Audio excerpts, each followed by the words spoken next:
there are a bunch of reliable mini skid steers out there on the market. Toro, Vermeer, Bobcat, there are just so many companies making solid mini skid steers. But I kind of went a different route with this one. Before I give you a full rundown on the machine and kind of show you what it can and can't do, let me back up and give you a little story on how I got this thing. So basically I went on the internet and found a heavy equipment manufacturer in China. Talked to the dude, worked out a deal. Ultimately he shipped the thing. I picked it up at the port in New York. It took all kinds of crazy like customs paperwork and getting a shipping agent and stuff like that. But it ended up in a box on my trailer back to my place where it rained on the box for like 2 days straight. YF380, I have no idea what that means. It did come through the port of New York, number 6. So in a nutshell, I cheaped out. Basically, I was looking for mini skids and every time I got a quote on one, it was like a lot of money, like many monies. It looks like the bucket was welded well enough to hold water and they zip tied the keys up above. I like that. You know, if it needs keys, zip tie the keys very close by. What is this? There's like a little tag that was driven on. Oh, made in China. Oh, and some other stuff. I think first thing I'll try is just to lift it with the tractor. I don't think that's gonna work, but let me just see.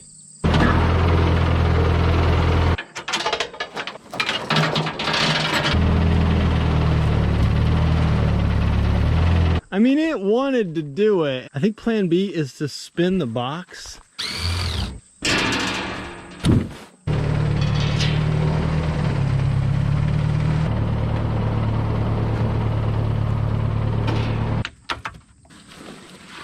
Alright, this is the box of very important stuff. Probably papers. Oh, okay, it's my toolbox. You know, fortunately I have another toolbox. Let's see what we got in here. Oh, it comes with some wrenches, screwdrivers, and a grease gun. Manuals were in a Ziploc bag. Open? Yeah, that's the parts list and everything.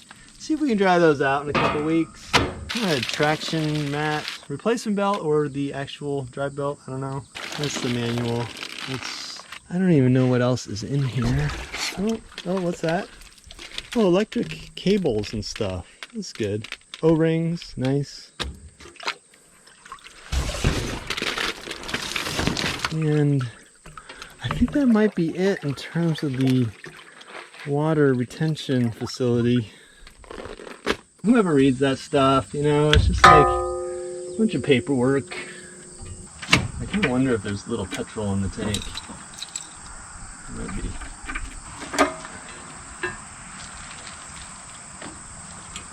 It smells vaguely fuelish, but there's also like a bunch of grease and stuff in here. Yeah. Oh, they got like a little oil in there. Alright, just trying to figure this thing out. Basically, I'm kind of thinking this might be like the shut-off for the battery. Let's see if we get juice. Oh, we got juice. Choke.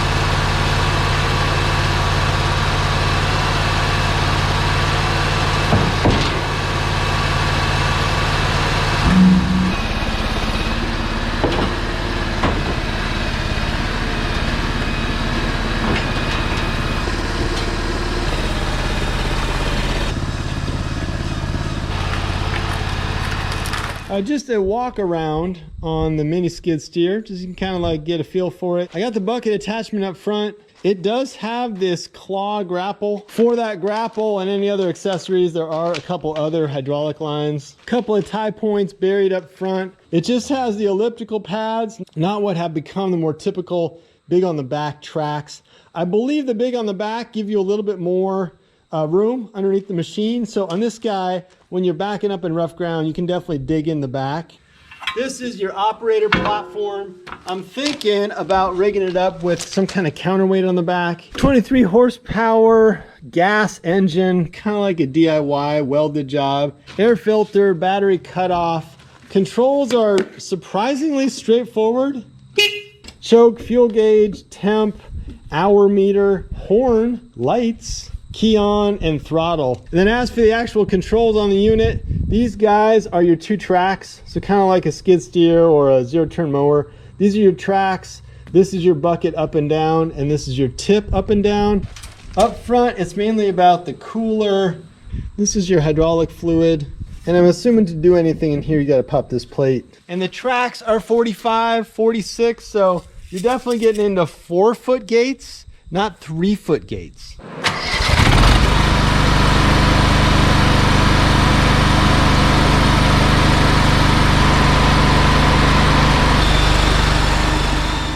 So let me explain what I've been using the machine for so far. Turns out it's pretty darn good at lifting and pushing stuff around. That's kind of like its forte.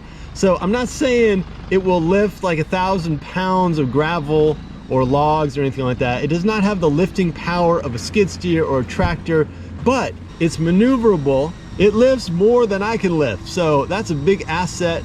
And it's pretty good as like a scraper pusher. Smaller bucket, not as much power, but still pretty darn good as a scraper and a pusher. For dirt work, this thing really excels. Like, it's actually pretty good. For picking up logs with the bucket, it takes a little bit of finesse, fitting the log in there and stuff, but it's a lifter and it will lift high enough to get stuff into my trailer. So for me, the work I do, it's actually been pretty convenient. It's small enough to easily get to the job site in my trailer, easy enough to move around in a backyard, get through gates and stuff like that. Again, no comparison to a regular skid steer. They're just 2 different machines, very different scale. So comparing them just doesn't really make sense, but on the plus side, the mini skid as compared to the big skid steer, it's kind of nice. You can jump on and off it, and you can see a lot more. Like, your surroundings are all really visible to you. You're not stuck in the box of the skid steer kind of wondering what's behind you. You just got more visibility. So far I've been talking about the bucket attachment on this little Yellow Devil, but it also came with a grapple. It's one of the things I kind of worked out with the dude. Told him I really wanted a grapple, but I still haven't gotten the thing on the machine, mainly because my pinholes are just a little bit off. But I got to grind those out, and if I can get it to fit, we can at least demo this thing. It's got some pros and cons.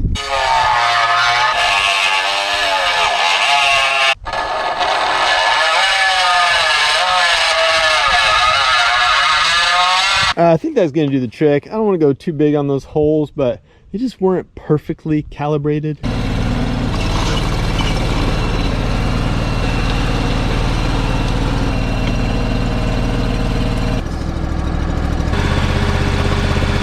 All right, got the pins in there. I can tell you something funky about it right off the bat, and that is the weight.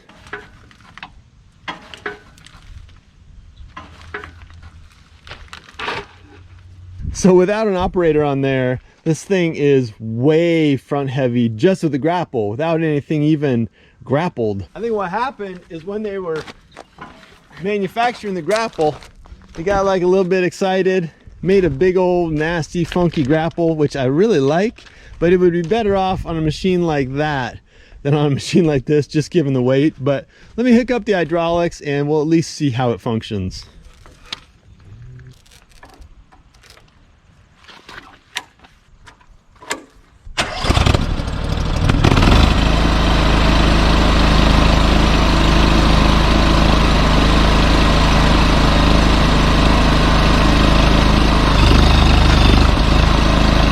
This is the claw of death right here. So, seems to be working. Let's go play with some brush. I keep a little brush handy for moments like this.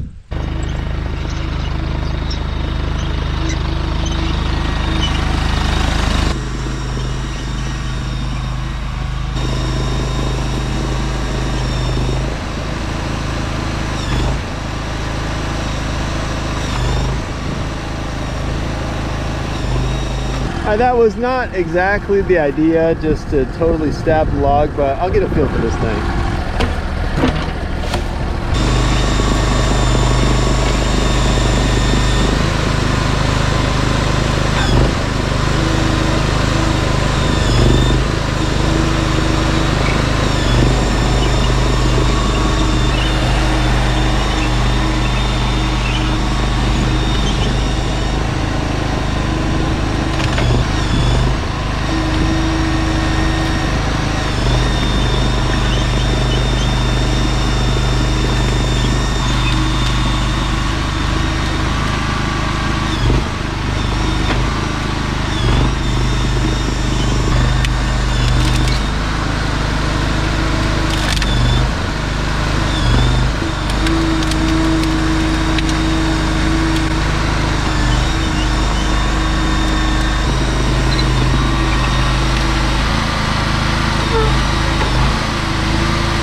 I just got to take back my pessimism and my negativity about the grapple. It's actually a pretty sweet tool. Yes, it's too heavy for the machine, or the machine's not heavy enough for the grapple. Either way you see it, it can't pick up everything, but you can get a good load of branches on there. It squeezes like a monster. Teeth are sharp. In the long run, I could see kind of rebuilding this, putting on some 1/8 inch steel, like kind of like teeth on the bottom instead of these spikes, but not bad. I also got to do some cord management. These guys are just kind of flailing all over the place. Zip ties are definitely in order, just so they don't get pinched under the tracks or grabbed or whatever. But in my mind, the grapple kind of checks out. Just like everything with this machine, it's got some kind of pros and cons, but you know, it's definitely something I could put to work.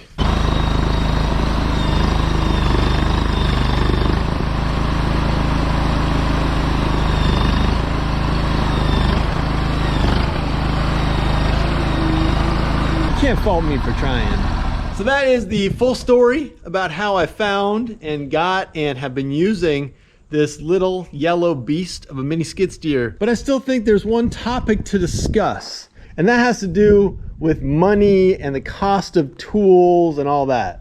And it's really like a bigger issue about tool purchases and equipment and stuff. The issue being, do you throw down for the absolute best tools? And sometimes, but not always, but sometimes the best tools are the most expensive. They come with the big price tag, and with that is the sort of belief and the assumption, and it works out for a lot of us, the assumption that the tool is gonna do the best job, last the longest, perform, you know, just be an awesome, awesome tool. Or do you cheap out? Do you go like the bargain basement route? Do you get like a cheaper tool and kind of hope to get lucky? This yellow dude, this in-front loader with the grapple and the bucket, was a fraction, like a mere fraction of the price of the skid steers I see people using out there on the jobs. The Dingos, the Bobcats, the Vermeer. And even though I've really been enjoying using this guy on a bunch of different kinds of jobs, I'm not gonna pretend that it's flawless. Like, it's got some downsides. The back end is a little low just because it has this kind of elliptical track